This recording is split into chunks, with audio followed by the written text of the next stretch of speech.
We're going to move on to our next picture, but just a quick note.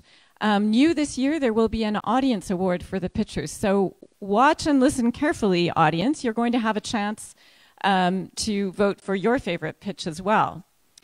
And now I'm ready to call up the next pitcher. Pitcher number 2 is Joanne Roberts, and she is presenting Anak.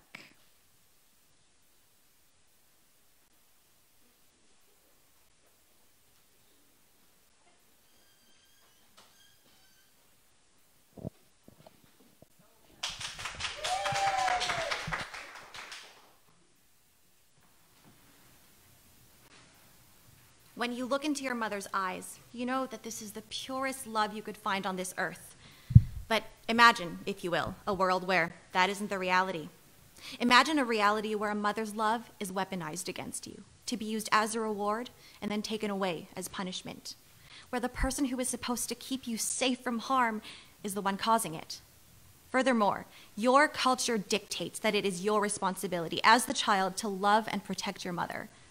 But wait, isn't it supposed to be the other way around? This is where we open Anak. We see a woman standing in front of a closed door. This is Mia. She's an Asian woman in her 30s. On the other side of the door, we hear a voice.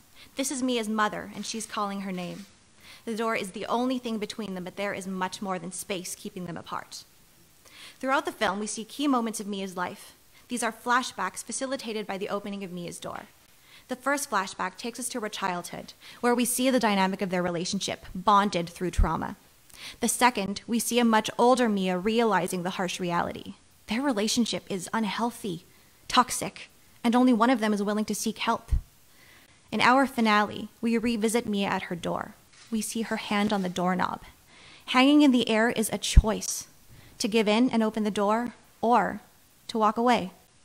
This is a real moment in time. A major crossroads for many Asian children where they have to decide what to sacrifice, themselves or their family. We end with Mia turning the knob as she utters one word, Mom. It's a key factor in this film that Mia doesn't say a word. We see her on screen constantly, but she doesn't speak.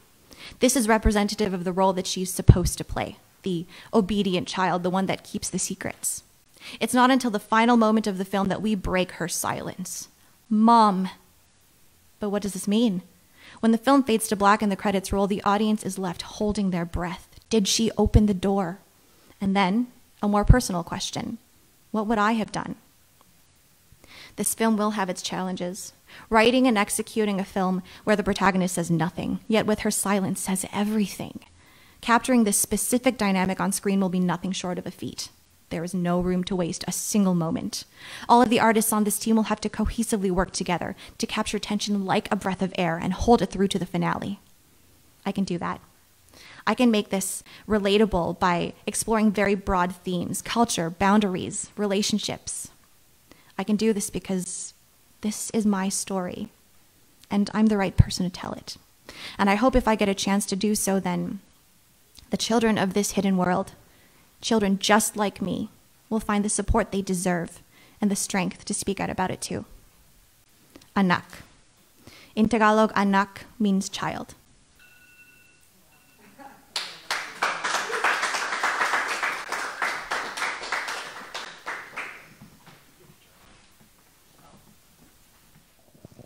Again, I'm going to say well done because I'm just moved by the way in which you told the pitch and the story that you want to tell.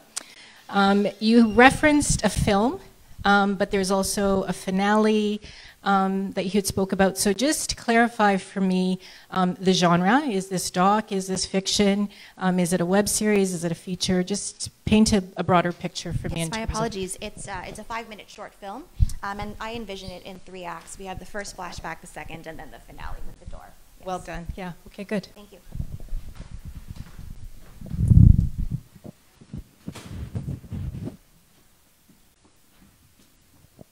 Hi. You had me at overbearing mother, so. I get that reaction. They're like, oh. I'm like, yeah. Well, and I think it's know. universal, right? Yes, like, absolutely. I think that, daughters struggle constantly with their mothers. It's one of the primary relationships. So I I really appreciate that you came and just kind of laid your heart open like that. That's really, really, really amazing. And very relatable.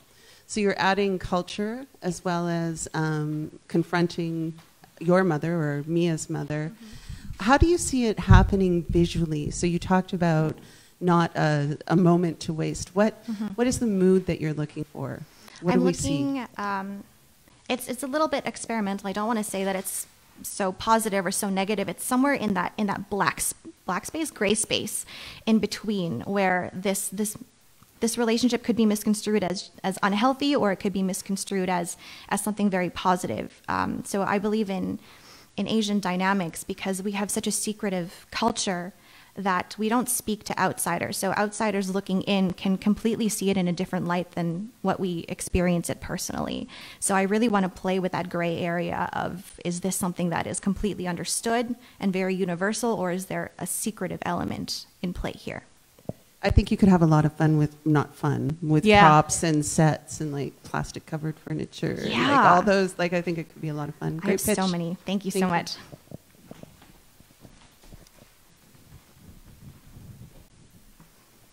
Thank you for that. That was a wonderful presentation. Thank you. I might have missed this, but do you ever reveal like the main issue or the problem with the dynamic between the mother and the daughter?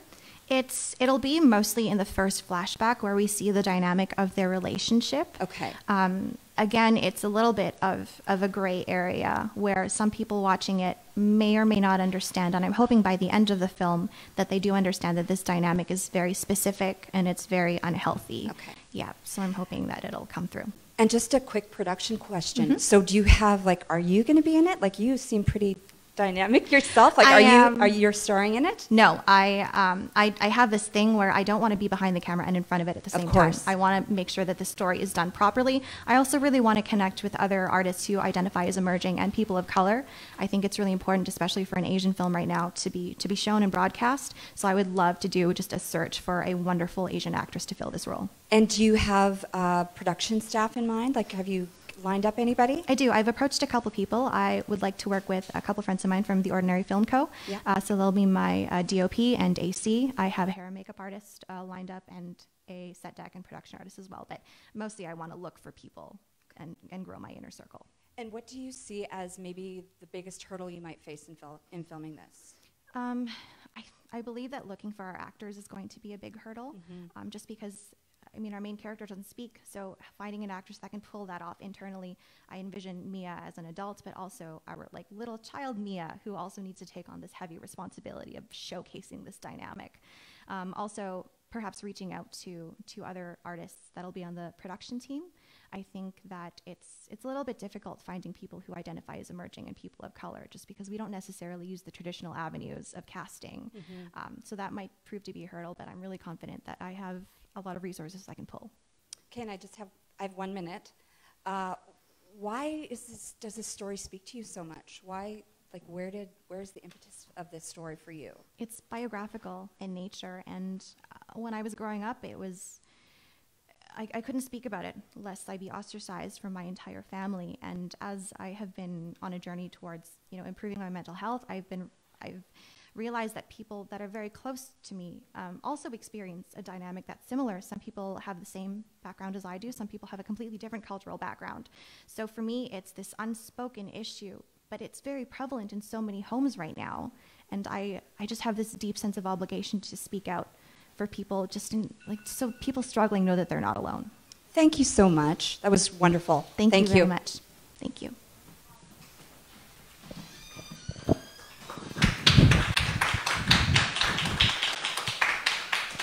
So now the moment that everyone's waiting for. All right. Oops. All good. Now we're breaking the set.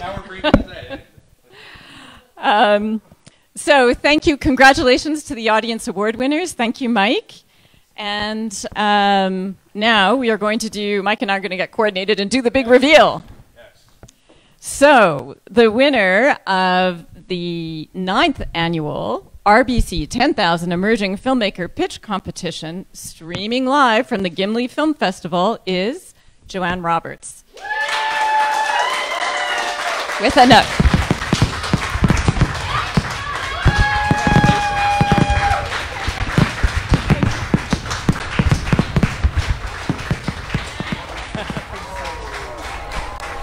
Mike's going to say a few words. Yeah, I'm just gonna say congratulations. I'm gonna let Joanne take the mic. I would like to thank my parents. No, Is that too soon? Sorry. Thank you, everybody. I don't know what to say. Did not prepare this speech. Thank you to everybody that has helped me with this pitch. I've had so much invaluable advice. Matt, thanks for giving me some insight into this process. My best friend Cass, who is also very relatable to this story. Julian McCrenna. I'm forgetting a lot of people. Thank you. Happy social distancing, everybody. I'll see you next year.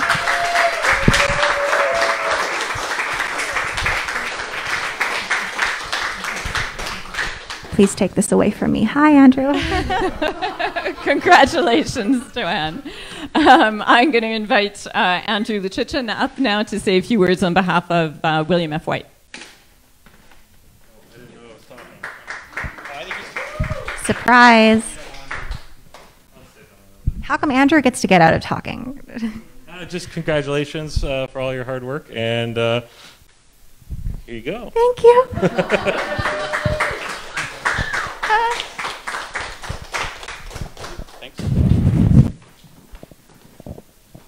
Thank you, and congratulations again, Thank you. Joanne, and congratulations again to the Audience Award winners. Mike, did you have any further comments? Anyone in the audience? No. Thank you, everyone, for being here. Thank you for the tech team. You guys have done a great job. All of the Findlay Film Festival staff and volunteers, On-Screen Manitoba staff and volunteers, thank you. And very, very big congratulations to each and every one of the pitch finalists. And congratulations also to the 24 applicants who came in through the door at the beginning of this whole process. Every one of you are important to this. And I know that the On-Screen Manitoba staff, Callie and Mariam, are here, and we look forward, as do many Winnipeg Film Group people that are present, and the Gimli Film Festival, and the National Screen Institute. We're all here for you, and we look forward to helping you develop your careers in the coming years. And I think that's it for today. So, thank you. It's a wrap. Et bon cinéma.